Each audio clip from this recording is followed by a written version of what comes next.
I'm not holier than thou. God, I even asked God, I said, God, why you choosing me, God, to spread your word? Like, I be sinning still. Now you done shut the Bible closed and put it in the closet, ain't highlighted nothing, ain't took notes, ain't prayed to God, ain't did nothing, and God knows how long. Once he stopped messing with my mama, he was out of there. I started realizing, dang, my mom was like, you called your dad? I'm like, has he called me? I was standing on the corner because I was waiting for the city bus. He told me, why you going to therapy? Them white folks can't teach you nothing. And in a letter he said, the reason why I have so much anger is because dad wasn't there. Soften up the mess, drop it in the water, let the daughter find an image with the rest. She'll be learning how to breathe, spinning through identity, reveal another pretty little scheme. Save her mind. Hey, I have officially started my podcast. Like, I'm officially here. We on episode 1. We done made it. We done made it out the hood. Y'all, what in the world, y'all? This is so crazy. So, hey y'all, my name is Tatyanna Aliyah. If you're not familiar with me, I am a mommy influencer and I have 4 kids, baby. Yes, I got 4 kids. I have 2 girls and 2 boys, all from the ages of 8 to 2. Don't judge me. This is a no judgment zone. Okay. And actually today's my birthday, February 5th. Woo woo woo. Okay. Today's my birthday, big 25. I have really survived 25 years in this crazy, crazy world. That's crazy. Yes. 25 years strong in this, okay? But we here, and welcome to I'ma Say It Anyways, where I talk about the things that you may be scared to talk about. Baby, we done made it. And this channel, or more so this podcast, is more so a woman empowerment, faith-based podcast. And God laid it on my heart to start this podcast because not only have I gotten so close with God, but he has told me that your testimony is too powerful not to like talk about. And I feel like I've went through things and I've overcame a lot of things at such a young age that God wants to use me and continue to use me even as I grow, even from like everyday things that I go through on a regular, or just from 5 years and now. I can just tell y'all things and give y'all my testimony. And not only am I just giving out my testimony, I'm also allowing you guys to have words of encouragement. We live in a generation where I feel like this generation is lost, honey. Ooh, child, the ghetto. This generation is lost. And I'm not even trying to be funny, but like, even just my generation, I feel like we are slowly degrading, especially as Black women. Yes, I said it. I know it's Black History Month. Don't shoot the messenger, okay? God told me to tell y'all this. Don't shoot the messenger. But we are really losing value in our community, and just as women in general. I feel like we are being influenced by social media, and it's a bad influence. It's not a lot of good positivity in the air. You know, negativity sells. Negativity will always cause the average viewer attention. Even this podcast is probably not going to, I rebuke that. It is going to do good. But just saying, like, people will gravitate more to negativity than they would something that's good for their spirit, good for their soul. And especially when they hear God, they just like, oh, I'm not in that. No, babes. And I want to tell you that even if you feel like you're not as close with God where you stand right now, baby, I was once there. But this podcast is not to preach to you, it's to utilize my stories, my other women's stories, because it's going to be guest appearances on here as well, and be able to give our testimonies and also give you a word of the day from the Bible, give you like tools and what all you need to do to grow and elevate as a woman. Okay. And men, y'all not off limits too, because I'm gonna be talking about y'all on here too, even though this ain't about y'all, but I'm gonna be talking about the men too. And I do want y'all to understand that everything on here you may not relate to, you may not understand, but knowledge is power. It's best to have knowledge on a situation or things that goes on in everyday world, because there's people that are oblivious to other people like everyday lifestyles or struggles or things that they're trying to pursue. But knowledge is power, and the more you know, the better off you are in life. So I say, ooh, girl, let me drink some water. I'm parched and stuff. Hold on, y'all. Y'all know me. I'm not. Look, this is my podcast. I do what I want. Okay, hold on. I don't know if I'm nervous or what, child. Hold on now. But what is really going on? Let me hold on. Excuse me. But yeah, God laid it on my heart to create this woman empowerment podcast, and I want to really grow a strong faith-based community. And with that being said, um, because this is a judgment-free zone, I want everybody to keep in mind that everything that I'm talking about may be insensitive to other people. So be mindful in the comments and just giving advice or shedding light on things, because I am going to have like really sensitive topics on this channel. And one of them being is today's topic. And the title of this video is Dad, Do You Love Me? And I wanted to go off strong. Oh, Lord, honey. I wanted to start off strong because a lot of black women, like myself, especially from my background, we grew up without a father or an active father or an absent father. You know, there's different types of deadbeat daddies, but in all reality, we all, not all, y'all know what I'm trying to say, don't y'all quote me, but a good majority of where I come from, the background I come from, we did not grow up with a father or even just like a consistent father. And I think this plays a big role of why our generation is shifting, because men are not men anymore and women are becoming the new men. Hey, let me say this again. Men are not men anymore and women are becoming the new men, and men are becoming the new women, and it's like, what's going on? What is doing? Did we do a what happened? What happened in these past couple of years? Like, it literally says shoot. And I feel like women have carried this masculinity. Nobody's feminine anymore. Girl, everybody wants to just, I don't know, like, dang, where the femininity at? Like, am I even saying the word right while I'm trying to clock y'all tea? But where is it? Where is it? And I really strongly feel like a lot of it is because some of us did not grow up with a father, or some of us did grow up with a father, just tough. And I get that too. But when it comes to morals, when it comes to respect, a lot of it is because of the absence of our fathers. And it doesn't even have to be in a, oh, the way she dressed or the way she acts. It could be with men, it can be lust, it can be a lot of different things. It doesn't necessarily have to be cling to one thing. But I feel like we all have our issues that we have to conquer without having a father. And this podcast, I'm going to talk about um, curses, generational curses.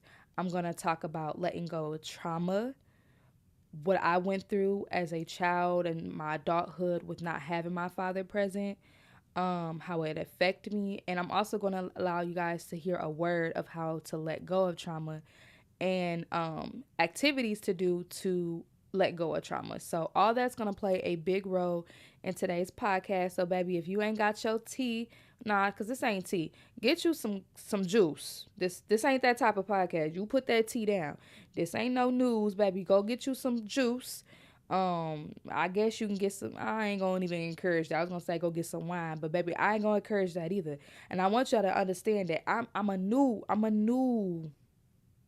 saint. I'm not holier than thou. God, I even asked God, I said, God, why you choosing me, God, to spread your word? Like, I be sinning still. Why you choose me? He said, girl, you know why I chose you. And I just didn't want to question any further, because I feel like it was a point in time where I did want to pursue this strongly, but like, I'm like, I be sinning still. Like, I still struggle with like everyday things. And who doesn't? Like I don't care what people go through, what people narrative they portray in the church or online.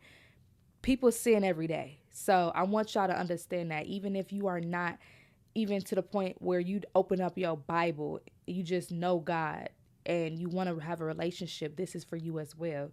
Um, and also giving our testimony. So stick along, join the family, subscribe.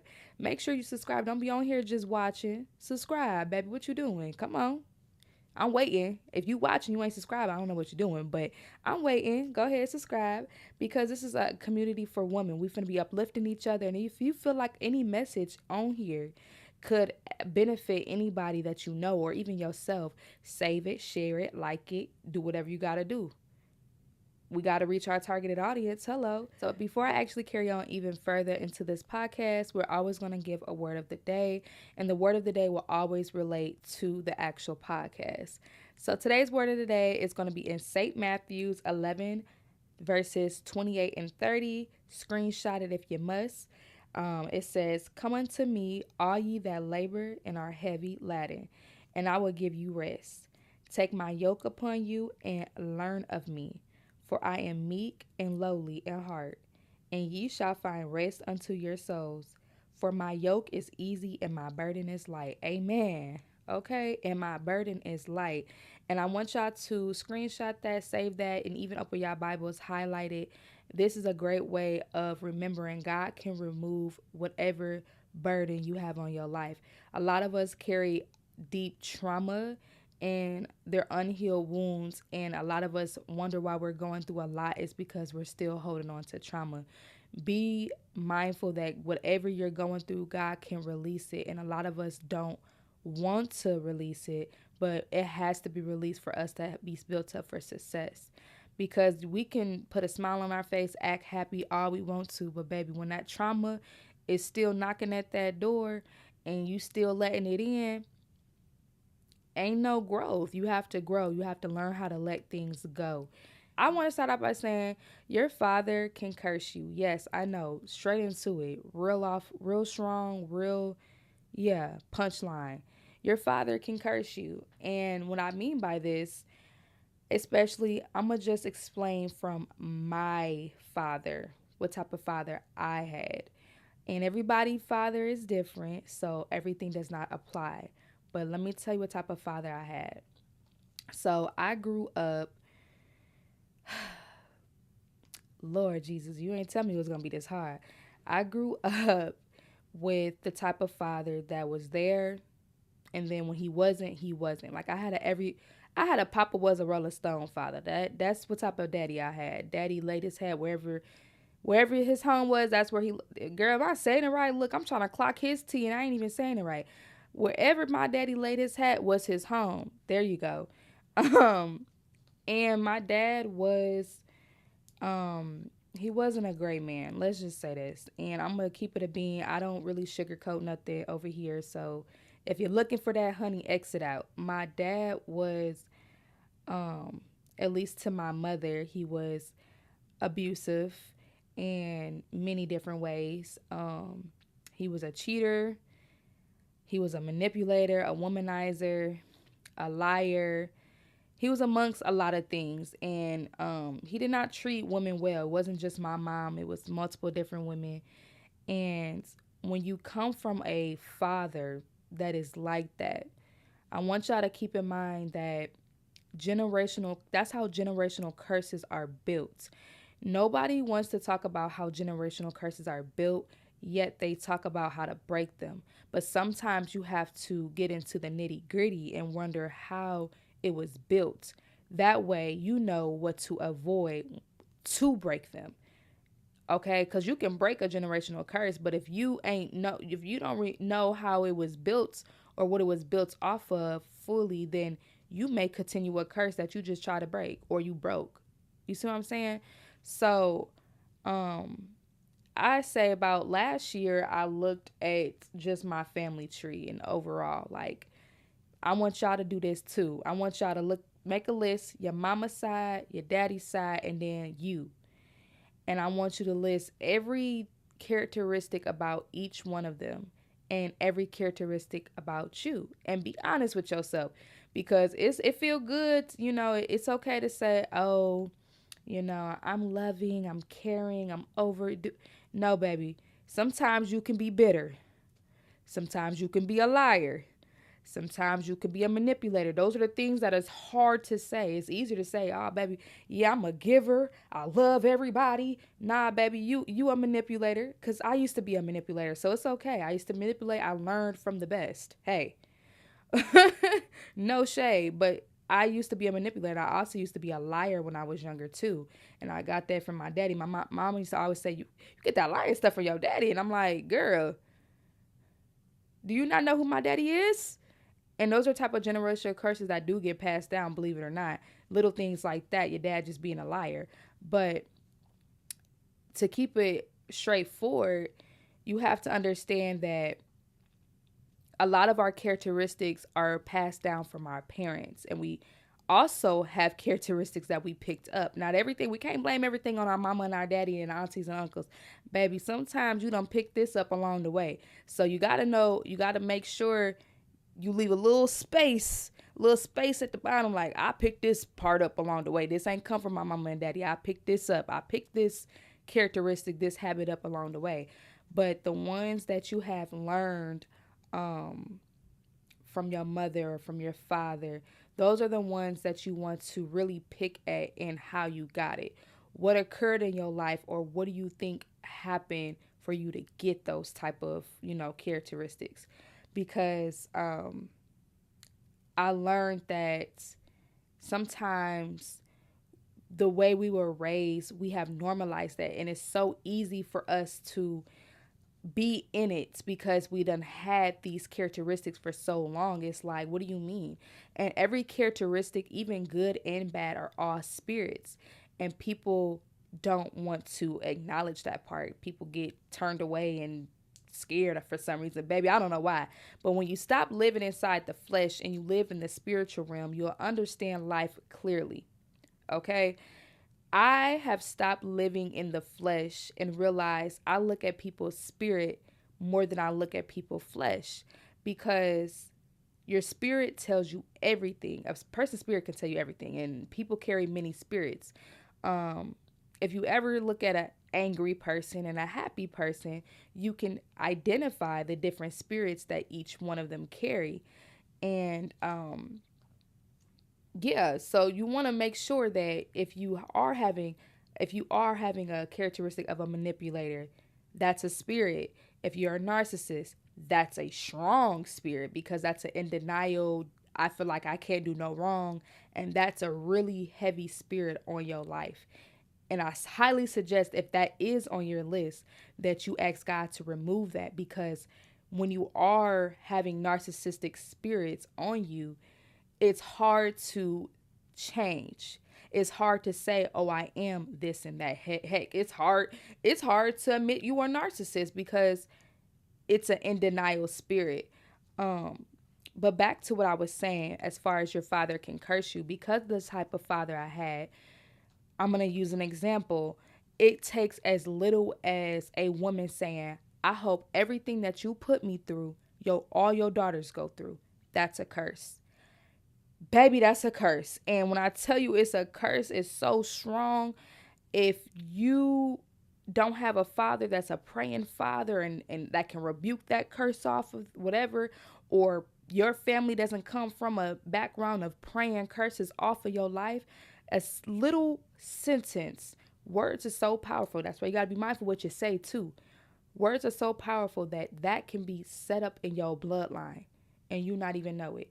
And I used to always wonder, like, why was my love life so messed up? And it's easier to quick to say, like, because my daddy wasn't in my life. Maybe that could be the case. Not always it's a curse or a generational curse put on your life. But then I started thinking, like, what type of dad, what type of man, not even just dad, what type of father, baby, what type of man was my father?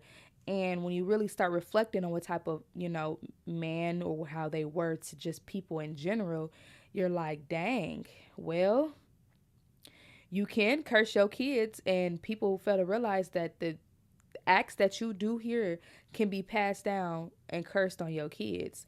And I realized that the type of father, man, baby, why do I keep calling this man a father? The type of man that my father was could have impacted of why my love life was so, detrimental, and why I chose men that reminded me of my father. And as much as I kept saying, like, I'll never be with a man that, do da da da da da da da, and I was running away from a man that acted like my dad because he was abusive. I've never been with an abusive man, but I've been with men that have cheated, hurt me, like really bad hurt. Um, I have been with men that remind me of my father. And truth be told, that can be just anything, like anything that somebody has said upon my father about his daughters. Because when I started looking at just all his daughters that I know of, baby, um, I feel like we all had some type of traumatic love life. Like it wasn't a normal breakup. It was always something traumatic. It was always an occurrence of something big happen. I've even had a sibling that was in an abusive relationship, and I'm just like, there's like traumatic things. It's not like a normal breakup. We go our separate ways. It's always something traumatic, and it doesn't even have to be necessarily your love life. It can be financial burdens. Your finances can be always messed up. Um, it can be as little as your daddy had a gambling addiction. He was a thief. He was always stealing, and then now you wonder why you can't keep money in your pockets. Like it goes that deep, and people don't want to look that deep because they feel like you too woke, and you're not. It really goes that deep. And it just takes recognizing it and asking God to remove these things. Once you start asking God to remove these things, then you will feel lifted in spirit. Like all these things are spirits, and anything that's on you, God can release it. So you just got to ask God to release it. So that's why I'm going to give you Proverbs 26:2. Like a fluttering sparrow or a darting swallow, an undeserved curse does not to rest. Meaning, like that sparrow, like that bird, a bird always goes back to his nest. Meaning that curse will always go back to the person that cursed you. And if you're a child of God, that curse won't touch you as long as you keep faith and praying.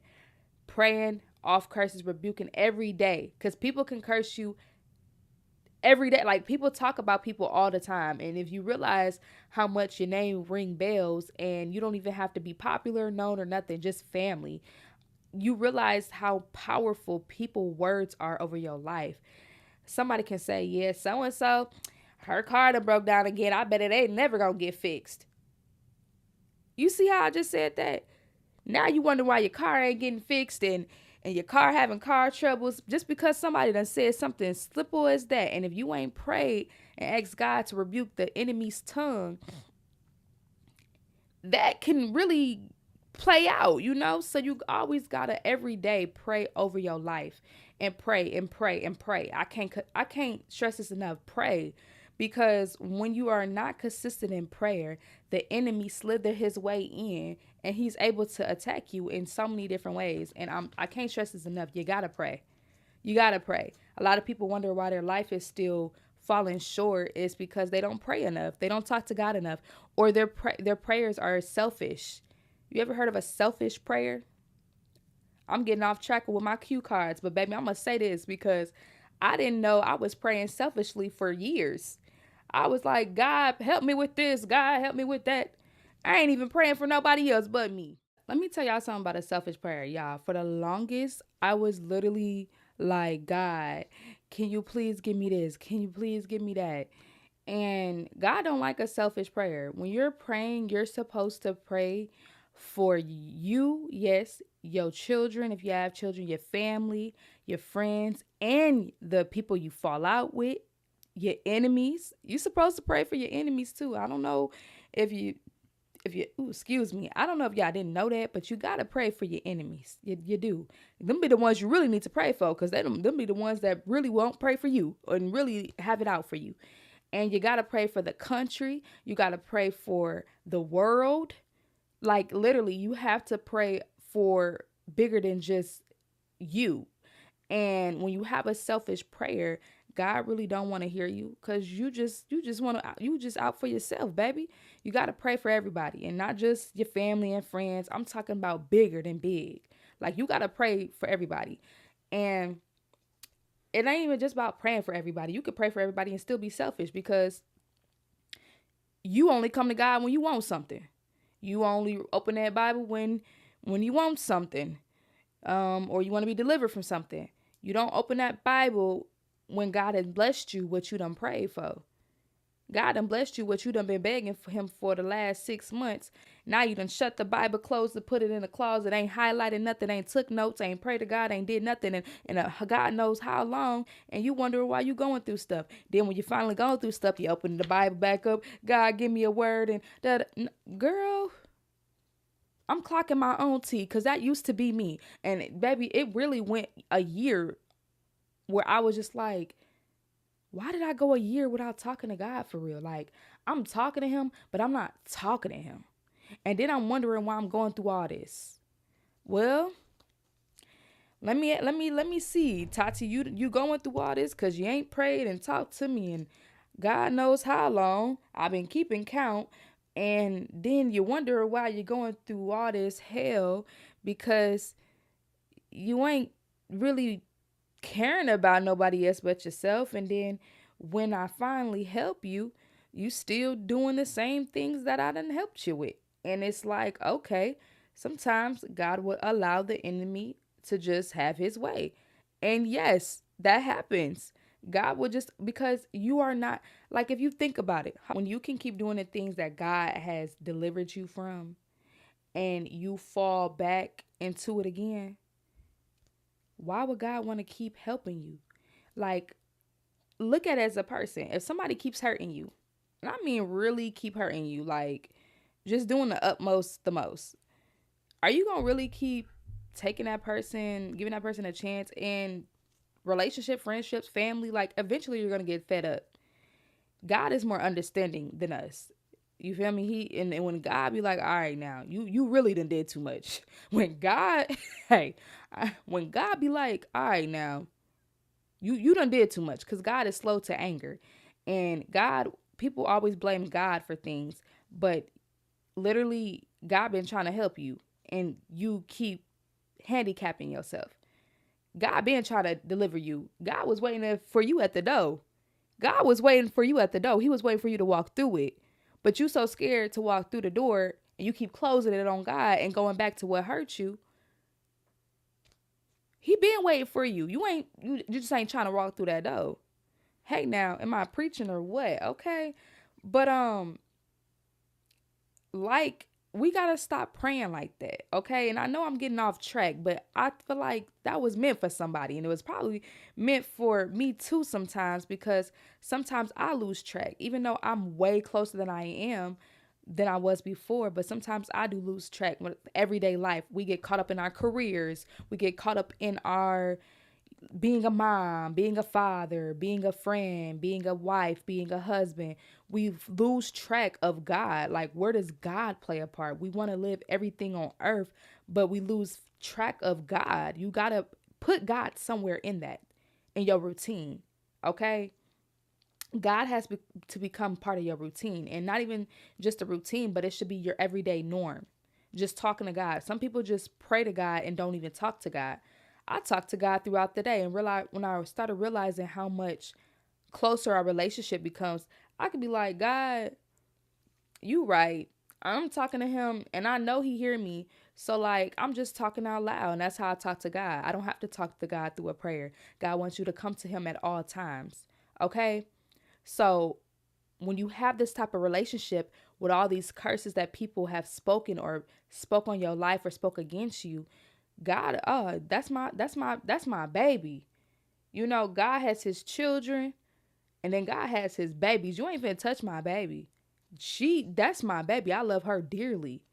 He loves us all, but he really loves the ones that are really with him, really obey him, fear him. So you got to understand that that's why some people are more favored than others. It ain't favoritism, but it is. Like, these are the group of people that really love me, that, we all even just with life. Like, would you rather give something to somebody that half love you or that really goes all out for you? So that's how I look at it. But when it comes to these curses and these generational curses that people, generational curses or just curses people speak on you, you have to have that strong faith into God, because if you don't, it's easy to fall back into what people have cursed you with, and easy for people to apply stuff to your life, especially when you're not praying. And you also need to watch what you say. Hey, now it's easy to say generational curse this, generational curse that, but sometimes we curse ourselves. Hello.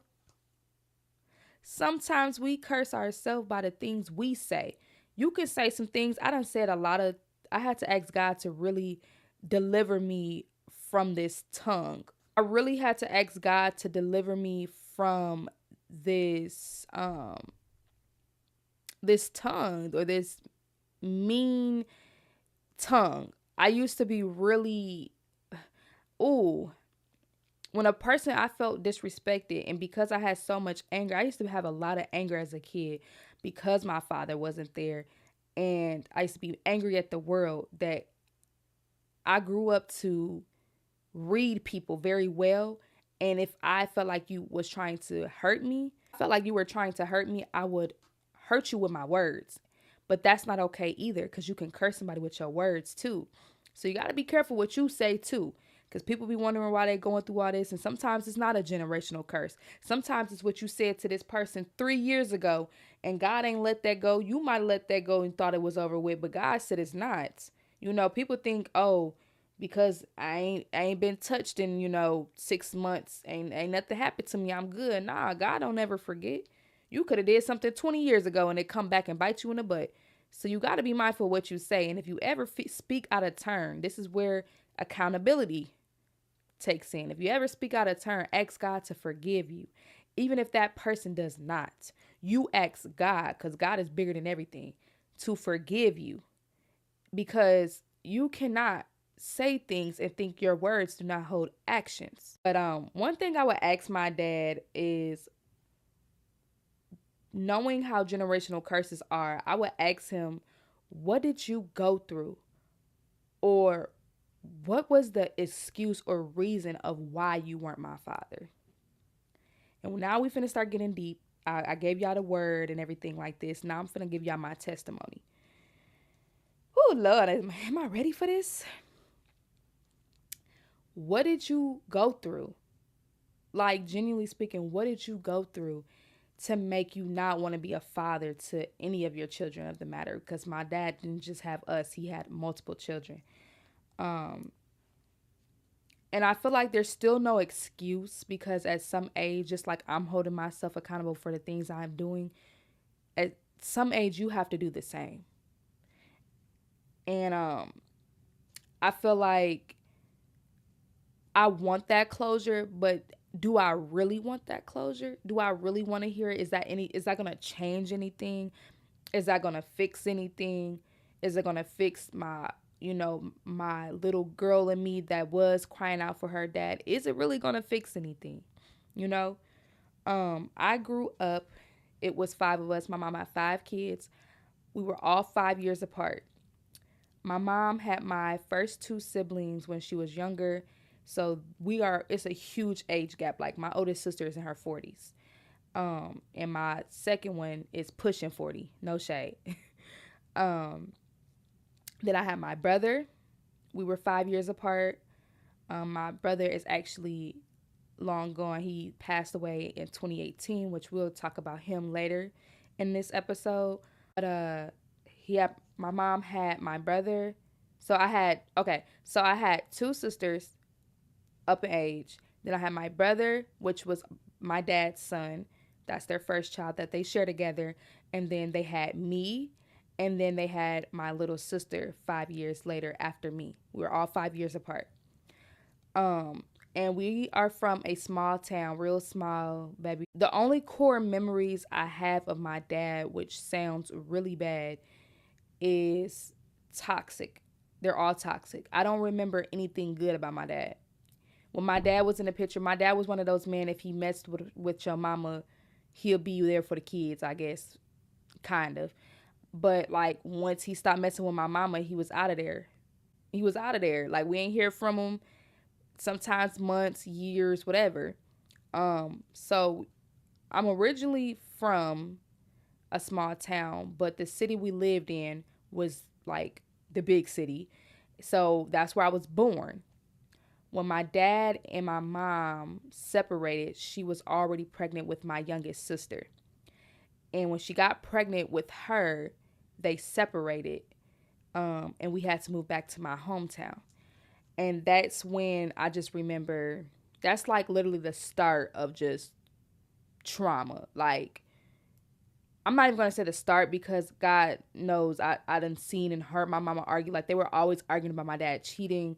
Like I literally just remember core memories of my dad cheating all the time. Like my dad was a cheater. I always witnessed my dad cheat, and I've never really experienced seeing the abuse that my older siblings talked about because I came about, at a different time, and it was really once I started having like conscious memory of what's going on, my dad was already out the household for real, for real. So it's things that I remember when I was like 3. My mom like, how do you even remember it? You were like little. And I'm like, trauma. Like that's how you know when something is labeled as trauma, when you are very young and you can remember something vividly that you really shouldn't even be remembering at that age. And basically when we went back to our hometown, we were struggling. When my dad was in a picture, he worked a good pay. My dad was a construction worker, whatever he did, cool. Um, but obviously, when you don't have that extra help, and you now have 3 kids, and you have a son, and then you have 2 daughters. Your older 2 kids are now out the house; they're grown, and you're doing it on your own. I remember going back, and we was living with my grandmother, or my grandma, my mom's mom, and that didn't work out. So we lived in a shelter, a homeless shelter. And being a kid, I really didn't understand it. I really didn't understand it fully. I was just like, we're in a homeless shelter. Cool, I guess. But I was still a little bit embarrassed by it because I knew it wasn't normal. And I knew people make fun of kids like that. Like we lived in a ghetto. And girl, you lived at the homeless shelter, you got talked about. And I just remember vividly always going to different schools because we were always moving. I can count on 2 hands how many schools I done went to. And I think that built up so much social anxiety in me. Like I was so shy as is. And then me always getting transferred to different schools because we were always moving really made it worse. But I just remember being in a homeless shelter. We was actually in a homeless shelter twice. But the first time it didn't hit me, but the second time it definitely hit me. Um and I was just like, "Oh my God." And looking back at that now, I'm just like, "Dang, like we was really in a homeless shelter and my dad made good money." Like that never set right with me. And the fact that he knew, and sometimes he was locked up cuz he was always in jail for either abusing somebody or back child support. That's when you got locked up for child support, child. And it was just always something. And I was just like, why isn't my father there? But I never understood it. I still love my daddy. That's the crazy part about this. And I even had people on his side saying that my mama brainwashed me. My mama never brainwashed me, ever. Not once.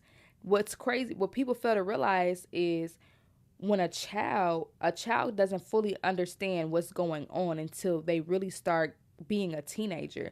I love my dad so much that when we finally got out the homeless shelter, we finally got us a little government housing apartment, and I'm finally be able to go to school and fully without going to different schools. My teacher had us do an assignment. She told us to write a story on 1 page. Girl, why I wrote a whole book, and this is when my dad was in jail, and I wanted to write my dad because I haven't seen my dad in forever since my mama and daddy broke up. I watched my mama go through a lot over the course of years, and I'm just like, where's my dad? And y'all know that movie Daddy's Little Girl? Yeah, that's my favorite movie. That was my favorite movie as a kid too. And I wrote a book called Daddy's Little Girl. That's how much I was missing my daddy, and I was crying out for my dad. And I asked my teacher, I said, "Can I please take this home? Because I want to send it to my dad." And she was like, "Yeah, you can send it home." It was actually after she graded and everything, but she let me take it home.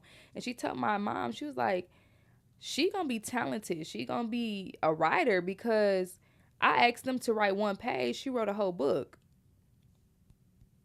Okay. But that was really my cry out for help. Like looking back at that, that was my cry out for help. Kids don't really understand, so they do different things as a cry out for help. And my mom allowed me to send that book off. She sent it off to the jail, and he told my mom that it made him tear up. And did it change? I was hoping like, okay, you gonna come home, you gonna come see me, you gonna attend these type of award ceremonies and stuff like that. And that's what I was hoping, but it obviously didn't go that way, and it literally stayed the same. And my dad was really always just gone. Like I can't really remember my dad just consistently being there, even throughout a year. Like he was just always gone. Like I've never really had a consistent year with my dad. Not visits, not going to see him, not going to his house. If he would get us, it would be like for family reunions. And I thought that was the most ignorant stuff ever, because why are you only getting us on to show us off or show us your family, but you don't need to take care of us? Like, I thought that was the most ignorant stuff ever. To this day, I still think that's ignorant. I just remember always struggling. Like, we always struggled. Like, I can't just remember a time we didn't struggle, baby. We lived in a homeless shelter twice. I remember times, baby, it was times where we was like scraping up food, trying to get stuff from the food pantry. My mom, one thing I will say about my mama, and I love my mama to this day for this, is because I went through that. Like my older two siblings, they went through what they went through in their time period. But one thing I watched my mama when we were in my time period, when she was raising just us three, I really watched my mama hustle. That's why I have a hustling spirit, because I don't know if that's a good thing, but that's why I know how to make. I could turn a penny into a dollar. I could turn a dollar into 100. I could turn 100 into a band. I could turn a band into, I can just learn because I watched my mama turn nothing into something with God. That's the thing. Like, we always was in the church. I'm talking about every Sunday. Put your ruffle socks on. Girl, we stayed in the church, and that's why I have this easy going spirit for God, because I grew up in the church. I know what it's like. I know this atmosphere. I just drew away from the church, which would be in a different episode, and I started resenting God, because I'm like, why is our life like this? We pray to God all the time, but we always going through something. We always struggling. Why we always struggling? Why we homeless? Like, why we can't keep food on the table? Like, I started questioning God and getting angry and just living in sin and just being angry with God. Um, and I just, like I said, I just remember always struggling. I would watch my mom, we would get on the city bus going to X, Y, and Z because our car done broke down again. The heat, they cut our heat off. I know how to prop that stove open and let the apartment get warm. Like, I really know struggle, and I know how to accommodate to my struggle and use what I got to, make a way out of no way, especially with God. Back to the whole brainwash thing, they were saying that I was brainwashed. My mom was brainwashing me. But I want y'all to understand, when you are a kid, you don't understand things. But when you start becoming a teenager and your daddy ain't there and you building up your own opinions, you become very opinionated. You become very what is the word? What is the word, girl? You become very opinionated. And I started realizing, dang, my mom was like, "You called your dad?" I'm like, "Has he called me?"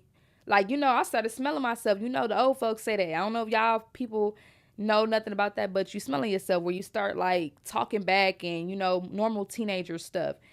And I'm just like, well, shoot, has my daddy called me? Like, where he at? Why he ain't called me? He ain't thinking about me.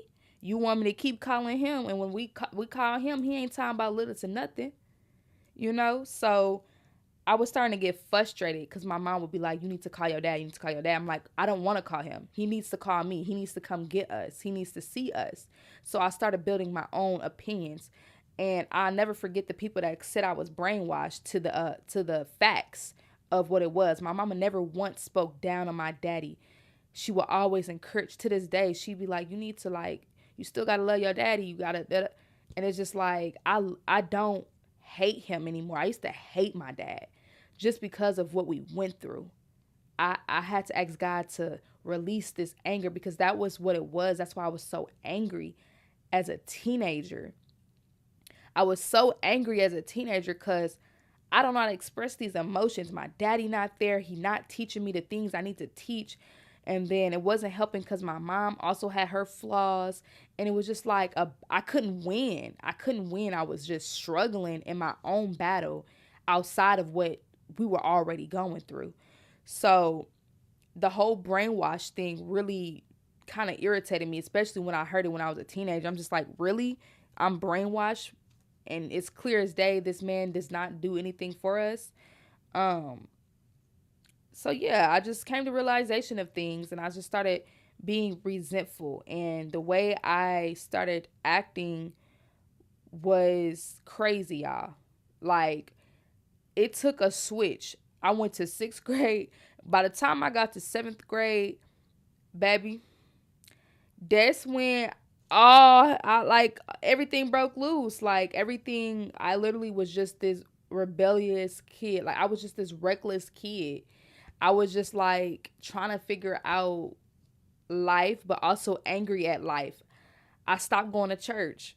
We used to go to church all the time. By the seventh grade, I was like, I don't want to go to church no more. I went to church every Sunday to tell my mom, I don't want to go to church no more. And it was because I was angry at God. Like, what is this? Like, I was so angry at God. And I was also things that was happening in the church that I was just like, I don't want to go to church no more. It was so bad that my dad caused me to go into mandatory therapy.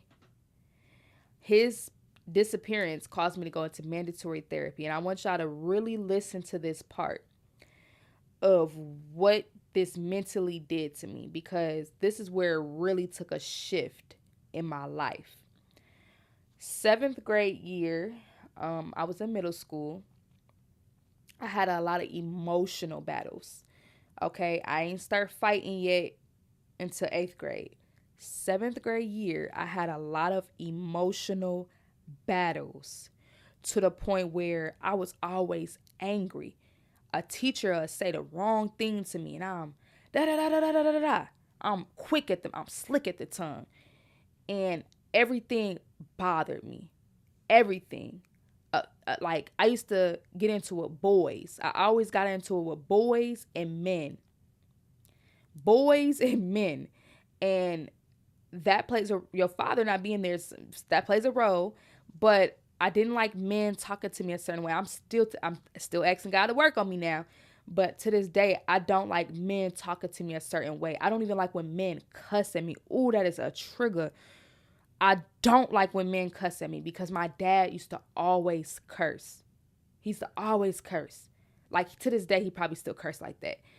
And he had a potty mouth to the point where if a man curse at me, it's a trigger. And I hated that.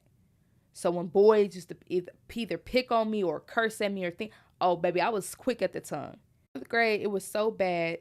And my principal, it was getting reported to my principal. My principal, she was like, you need to go to therapy. In order for you to come back to school, you need to go to mandatory therapy. And you can't come back until you do. So they tell my mama the place I had to go to. And I went to therapy. Okay? 7th grade year. So during 7th grade year, my dad found out he called, his little once in a blue moon calls that he usually do. He had called and I was already kind of built up anger towards him. I was already angry child. By this time I was really just reckless at the mouth. He couldn't even control me then. He had said something. I was like, yeah, I'm going to therapy. Just things I'm going through. I'm going to therapy. Did you not know when I told my dad I was going to therapy just because of the things he done caused trauma into my life? He told me, "Why you going to therapy? Them white folks can't teach you nothing. They ain't gonna be able to tell you nothing. You going to therapy for no reason."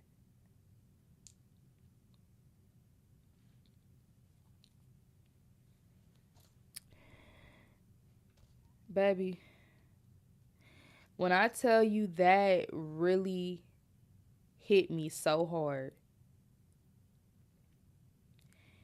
that hit me so hard. It was like a punch in the chest, like, how dare you? And I'm going to therapy because of your absence, because how angry I am, because I can't control my emotions, because you can't teach me. You are not my therapist. You are not the one helping me. So how dare you get mad at me for going to therapy? And that shifted everything about how I felt about him. And that's when I knew I had real strong hate for my dad. And I was, from there on forward, I carried that hate of my dad. I hated him so much. I hated his voice. And I remember telling my mama that. She was like, "Oh my God, that's serious." I hated his voice. I hated the way he looked. He talked, his smile. I hated everything about my dad. That's when I built up that wall. Because how dare you say something like that? And I stopped going to therapy.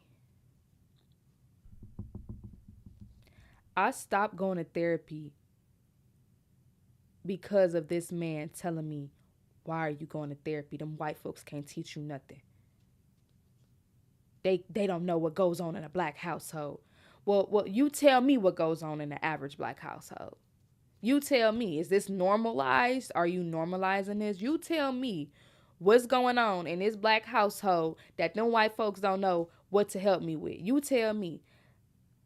When he told me that, my mom was like, "You going to therapy?" I'm like, "Nah, I don't want to go to therapy." My daddy said, "Them white folks can't teach me nothing." She was mad that my daddy told me that. Because why would you say something like that to your daughter? So I stopped going. All I knew I had to do was do enough just to get back into school. I had to basically attend to even go back to school. So I'm able to go back to school now. Cool. I still got my emotional issues, whatever. My 8th grade year, we got a new principal. And that's when I got even angrier. This when I started fighting, y'all. Oh, baby, you couldn't say 2 words to me because hands and feet was going to get put on you. Like, that's how bad it was. It was starting to get so bad that I couldn't control my anger. I had to put my hands on people. I was already it was already things at home I was going through, which will be in another episode, despite what I was going through with my dad. But it was already things I was going through. So with that being said, I built up this even bigger wall where you better not even try to go over my wall and break them boundaries because we gonna fight. And I was fighting boys. I wasn't fighting girls. I was fighting boys. I got into an altercation with a boy, and we were finna fight, but security had grabbed me. And that incident, my new principal, she ain't like that. She sat me down. She said, "Why are you fighting boys?" And I broke down. I told her what I was going through in my life, my dad not being there. And she was like, "You need to go to mandatory therapy." So same location, different therapists. This time, it's going good, right? We're sitting in the therapy session, and this will be in another episode when I talk about my mom. But we're sitting there, and I just can feel like this time my mom has to be in the room. The first time it was just me and the therapist, but this time they wanted my mom to be in the room to make it like a group therapy group therapy session, just to help me, help her, help each other, you know. And I don't think my mama like that. And I ain't gonna say I don't think my mama ain't like that. She didn't like that. And I don't know what it is about black households refusing therapy, But if you need therapy, get the therapy. You can have God as your therapist for sure. But if you feel like you want to go to therapy, don't let nobody tell you therapy is not good. It's not okay. Don't let nobody say that. Okay? That irks my nerves. Don't let anybody make you not want to go to therapy. But she didn't like that idea. She didn't like the fact that she was in there with me and had to go through that. She just felt like, no. So I just remember us walking outside of the actual building. You know, we was going to the car, we was therapy session over with. And she was just like, you got these people in asking me questions. Like, she was going off. She did not like that. And that hurt my feelings so bad. My daddy already done told me that these white folks can't help me. Now you telling me that you embarrassed because you got to go through the session with me. I just can't win. So once again, I stopped going to therapy, and it made me even worse. Because now both parents have built up this opinion about therapy of why I shouldn't go to therapy. So now I'm avoiding therapy because I don't think it's best for me. I think therapy is bad for now all I care. And all I'm trying to do is get help. I was in a cry out for help. It's not too many, at least of my knowledge, it's not too many people that will seek out therapy at that age that's trying to get therapy. In the way it happened, like every year consecutively, I'm obviously crying out for help if I'm even trying to go. I could have been like, no, I don't want to go, but I'm actually trying to go. So, I did enough to get back into school again. And fast forward to sophomore year, baby, freshman year, I was fighting. But because I had good grades, y'all, this is the thing. Y'all probably like, well, why are you was fighting so much? Why didn't you just kick you out? I did get kicked out of my 8th grade year. I got into a real big fight with some boys, and they kicked me out of school. I had to go to a different school. But when I went to high school, freshman year, I hung with the wrong crowd. And obviously, who you hang with plays a big role of what you get yourself into. So I was always just fighting off rip, just always fighting. And that played a big role. But by sophomore year, I had a closer circle. I had a closer circle by sophomore year. And I was still always in stuff. I was still fighting. I was got into several fights. But the reason why my high school kept me, because I was in an AP classes, high honor classes. I was high honor roll. And I was a very smart kid. That's the thing. Like, I was very smart. And that should be very telling. This child is very intelligent, but she always fighting. They used to ask me in the principal office, why are you fighting like this? Why are you always getting into it? And you got such good grades. And the principal was like, you know what? He used to work with me too. I done threw my lunch tray at the principal, did all types of stuff, y'all. I had really bad anger issues because of just my living, like what I was all going through at a very young age. And he was like, you know what, we're going to give you therapy. And this therapy was actually inside the school. So I would basically go to therapy every Thursday at, I think, like third or fourth period, go down to the library, do therapy. And I loved her. She was the best therapist I had. She wasn't judgmental. She was young. She gave me exercises to do. It was like exercises. Like, that's what I needed. Like, different exercises to cope with my anger.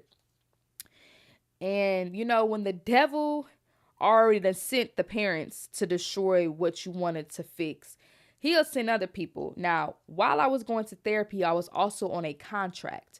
I was on a contract with couldn't fight, couldn't get suspended. I couldn't go to ISS. I couldn't get into altercation, skip school, none of that. Like, I was on a strict contract, perfect attendance, everything.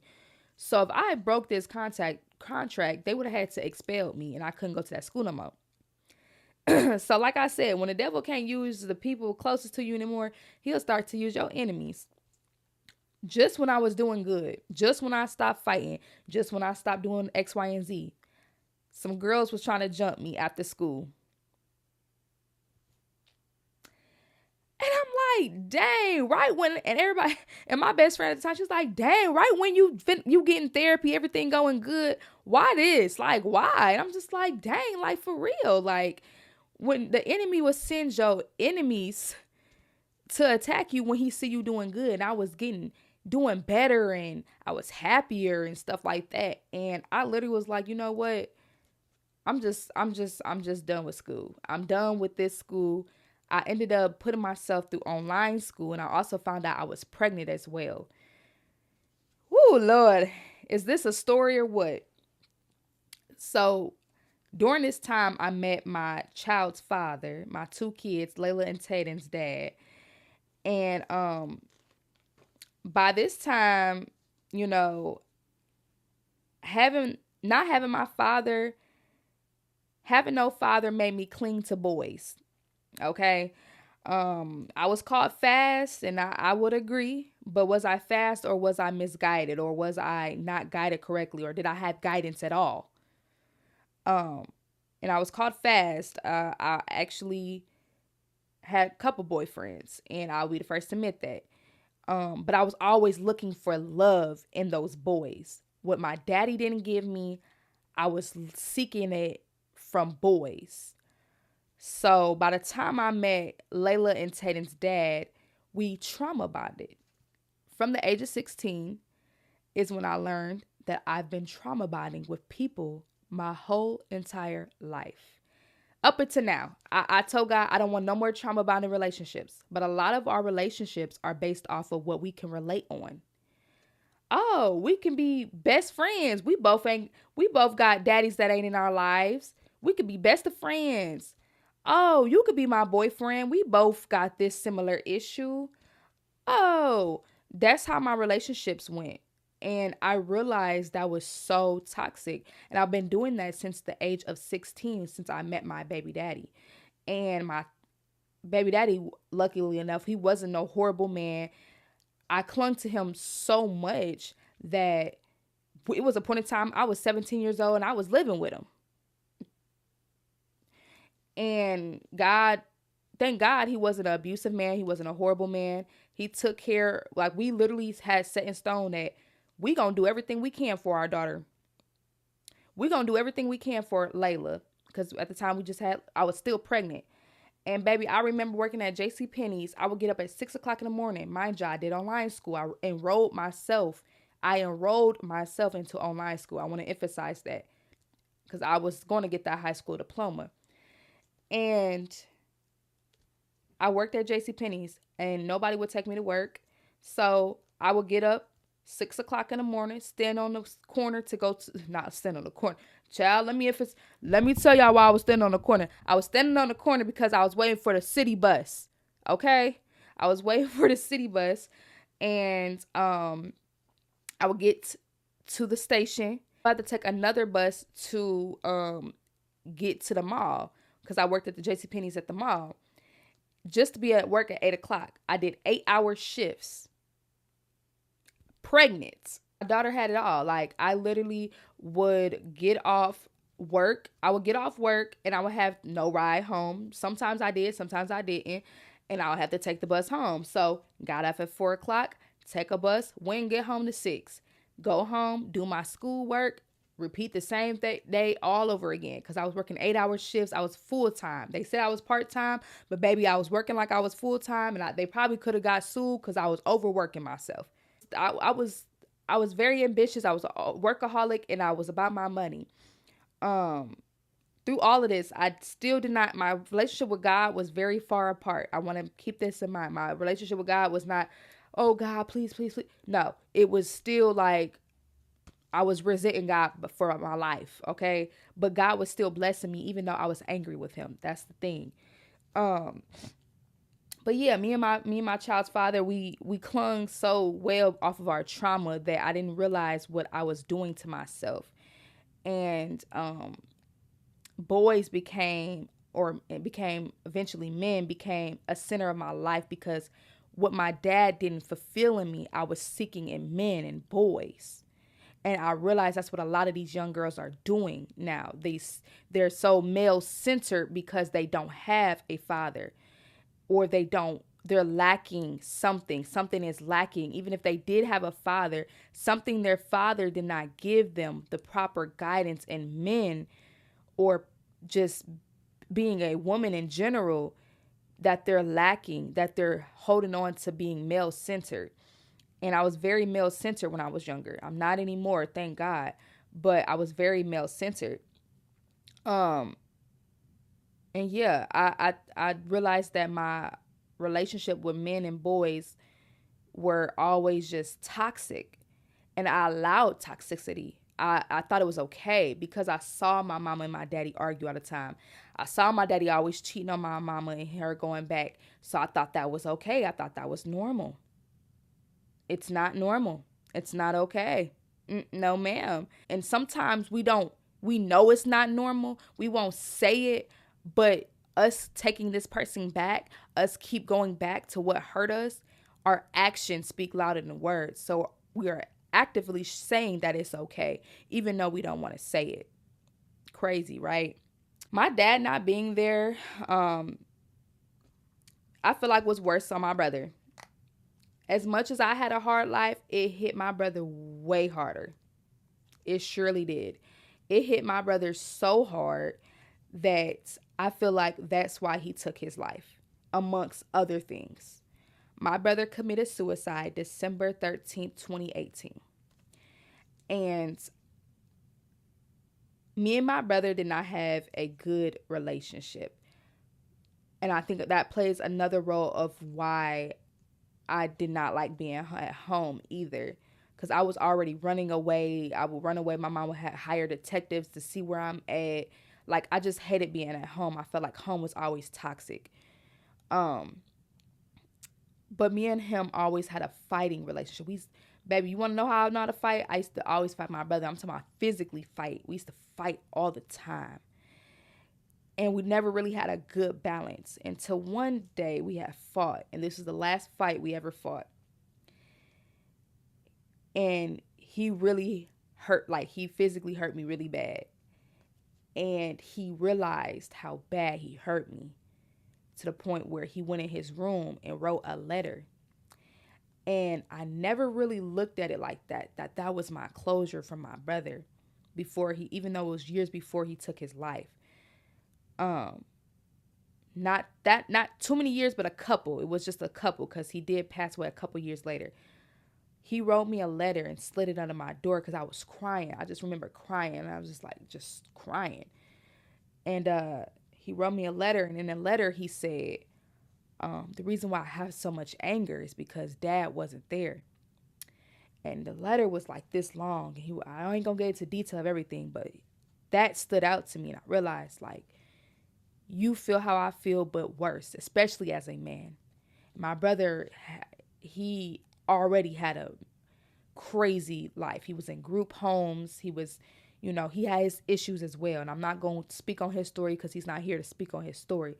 But it hit my brother harder. And I never realized and looked at it then because I used to always be angry with my brother because we was always fighting.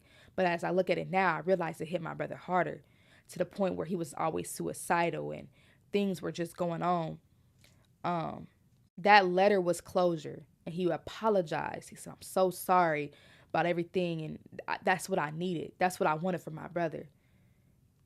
To recognize that he hurt me sometimes. And I thank you for that. And even though he's not here to receive that, I thank my brother for that closure. Because it gave me a peace of mind that I understand now, So when my brother took his life and the day after, my dad came to my mom's house. And when I saw him outside, I told my mom, I said, I'm finna go upstairs because I don't want to be a part of that. I don't want to be a part of none of this. I'm cool.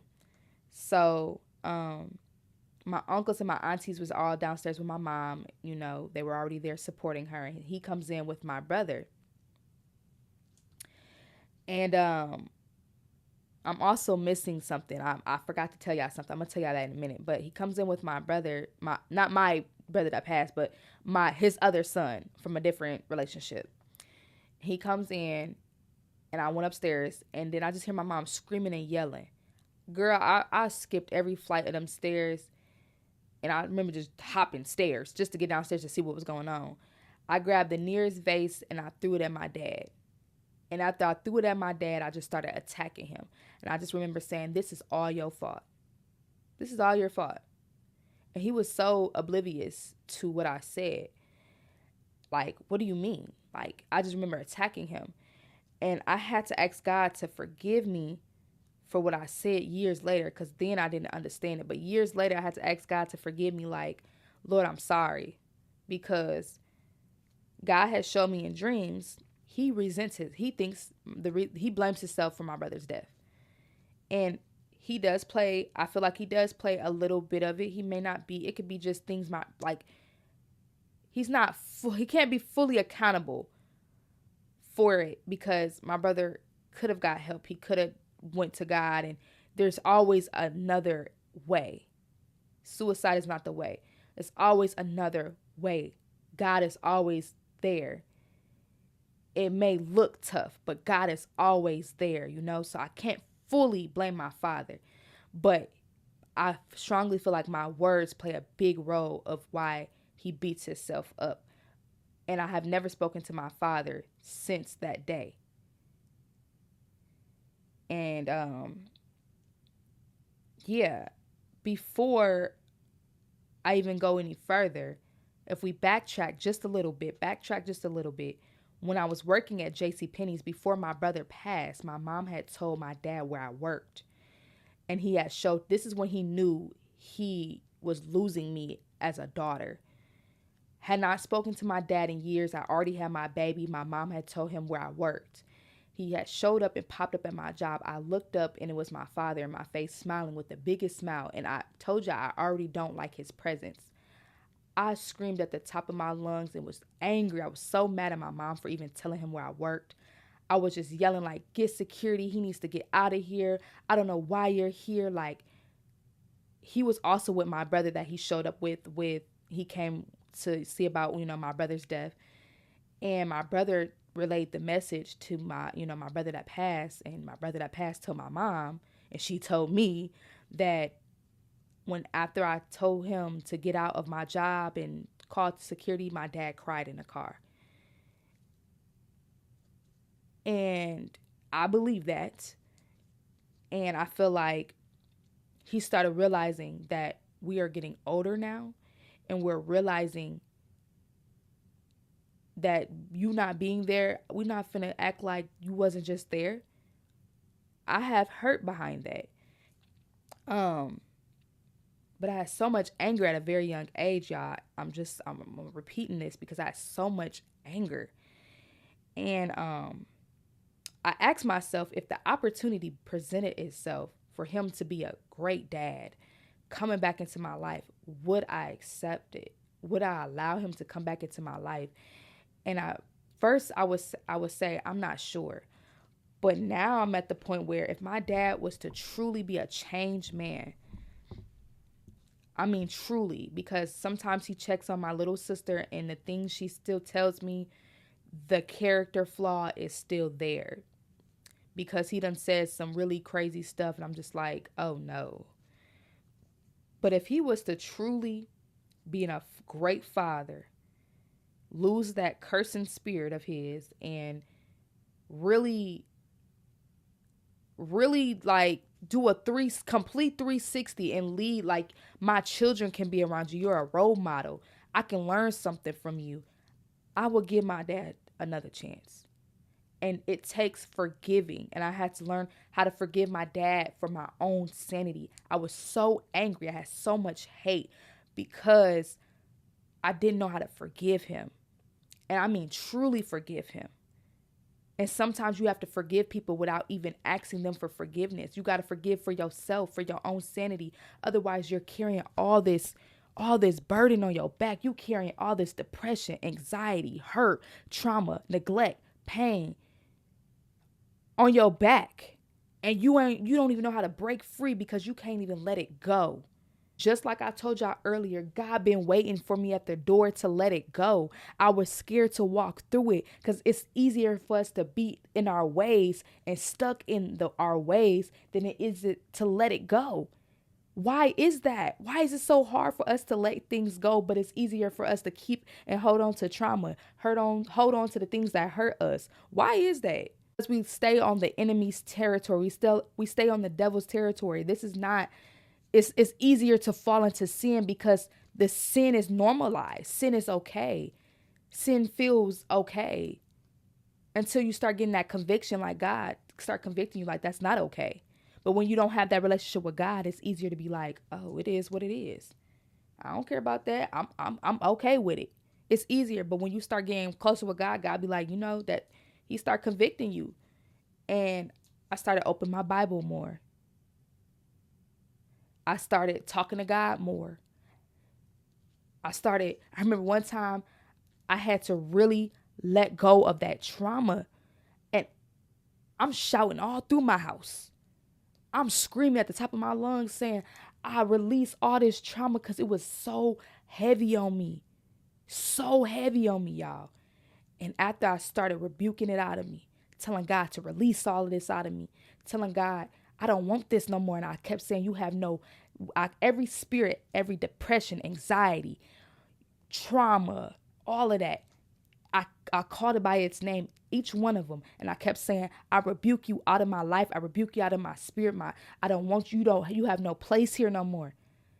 Ever since I did that, I felt so free. Now we can attract different type of spirits along the way, but the ones that were doing detrimental damage to my mind and my body and my soul, I released it and I've been so much happier. I know how to hold my tongue. I know how to let people talk. I know how to control my emotions. I know how not to get too angry. I know how not to put my hands on people. Oh, y'all not hearing me. So this leads me to my end segment, and that is letting go. Oh my God. Can I talk to y'all for a minute? The hardest part is letting go. That's the hardest part.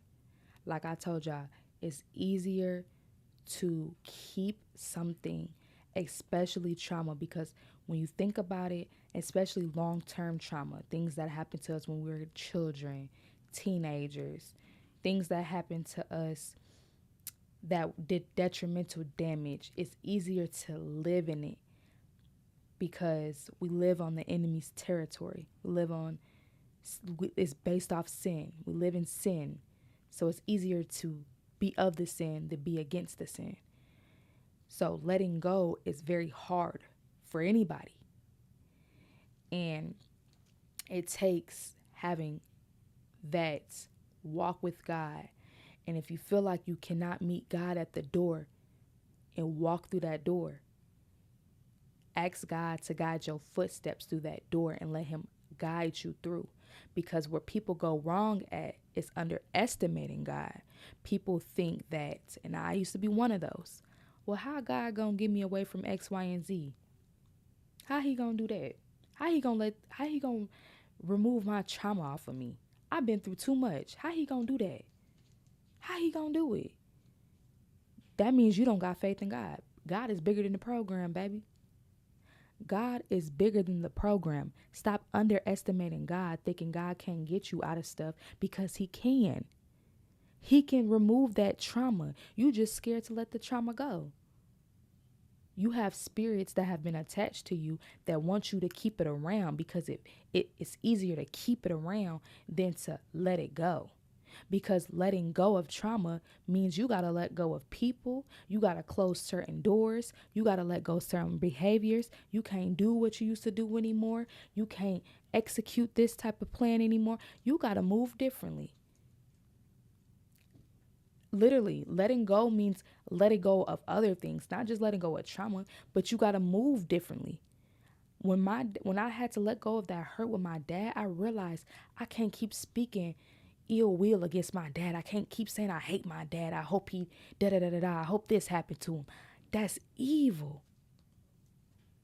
That's evil. I gotta stop saying that. It's easier to say this because all the pain he's caused me, I want to see pain on him. I was at that point in my life where, oh, you put me through all this pain as my father. I want you to go through all of this too. When I get older, and I want you to go through all this crazy stuff I went through, if not worse. That it was easier for me to say that, to the point where God was like, if you want me to let this, trauma go, You got to stop doing this. You got to stop speaking like that. You got to stop. You got to let me take charge. You got to let me take control of the narrative and the emotion and all this. Let me take control. Because when you put your trust in God, God will put a spirit in you, a good spirit in you, and He will give you a spirit to let it go. And people don't see things like that. They think, oh, well, how God finna let this go? How am I finna get over what happened to me? All the stuff that happened to me. He's bigger than the program, baby. God is bigger than the program. He can let anything go. It could take the right thought God put in your head. And now you changing the way you talk, the way you move, the way you carry yourself. You let that pass. You can't even hurt me. Even if you bring up my trauma. This is how you know you fully let something go and you allow God to move. Because if somebody throw it up in your face, it don't even faze you. God already handled that. Sorry. You can't do nothing but talk about my past. That doesn't even faze me anymore. Because God done gave you the spirit of letting it go. People that done hurt you in your life can't even hurt you no more. Because you know God gonna handle that. God gonna handle that. The things you used to do that was so normal, the things that you were accustomed to, you don't even do no more. Because God put a spirit in you to make a shift in your life. And now you move different. You talk different. You don't even do the same things you used to do anymore. Because letting go means closing a door and opening another one. It's a new chapter. It's a new season. You got to allow God to make that change in your life. And you cannot be in denial. You cannot be holding back. You cannot be selfish in your prayer. You cannot be doing wrong to others, because people also go wrong because they ask God to remove all this, but they do wrong by people. You cannot expect God to remove something and you're doing wrong by others. You're saying ill will things. You're gossiping. You're talking about people. You're judging people. How you expect to get anywhere? You shouldn't live your life in negativity. People live their life in negativity and wonder why they still carrying the trauma that they asked God to remove. You ain't even positive. I don't think you've seen a positive day in your life. And you want God to remove that trauma? You can't just give it. You can give it all to God, but you got to do the work as well. God wants you to do as well. You got to be able to get up and, you know what, today gonna be different. I ain't gonna get on that phone and gossip with so and so. I'm finna get up. I'm finna go read a book. I'm finna go read my Bible.